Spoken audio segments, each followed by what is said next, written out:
नमस्कार दोस्तों 15वीं शताब्दी का समय वह समय था जब यूरोप अंधकार युग से बाहर निकलने का प्रयास कर रहा था। उस समय तक यूरोप का पूरी दुनिया से संपर्क नहीं हो पाया था।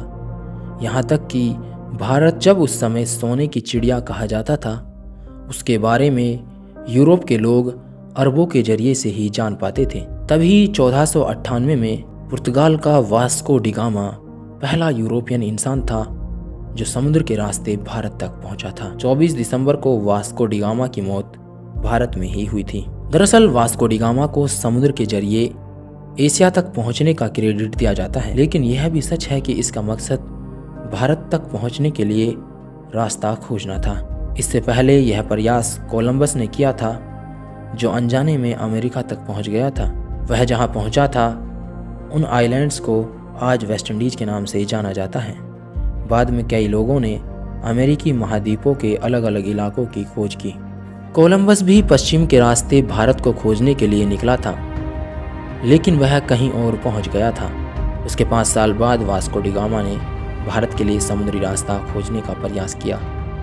एक बड़े जहाज के अलावा 4 और जहाज़ों के साथ वह 1497 को 200 से ज़्यादा नाविकों को लेकर भारत के लिए यूरोप से निकला था। बताया जाता है कि वास्को डी गामा एक बहुत बढ़िया कैप्टन था।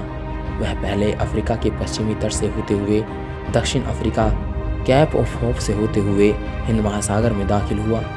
दिलचस्प बात यह है कि हिंद महासागर पहुंचने के बाद उसके बहुत सारे साथी लंबे सफ़र के कारण बीमार हो गए थे और उनका खाना पीना भी ख़त्म होने लगा था और उन्हें पता भी नहीं था कि भारत पहुँचने का रास्ता क्या है।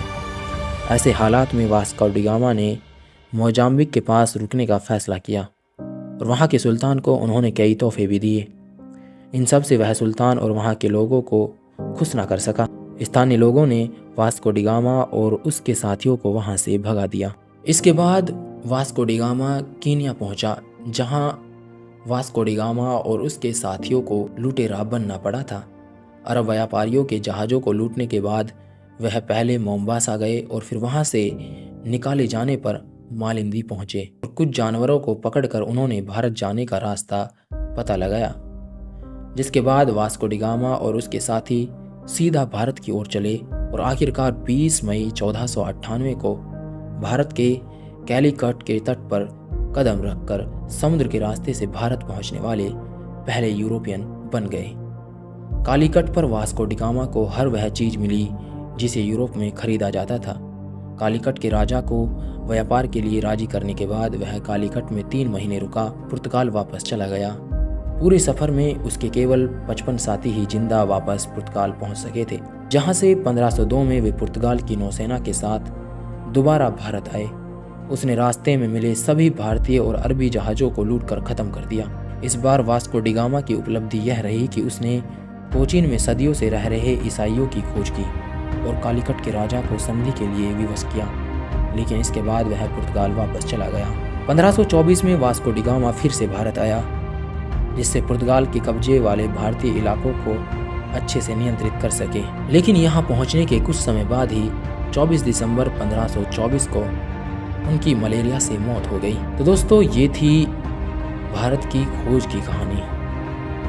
उम्मीद है कि आपको वास्को डी गामा की इन यात्राओं को समझने में काफ़ी मदद मिली होगी।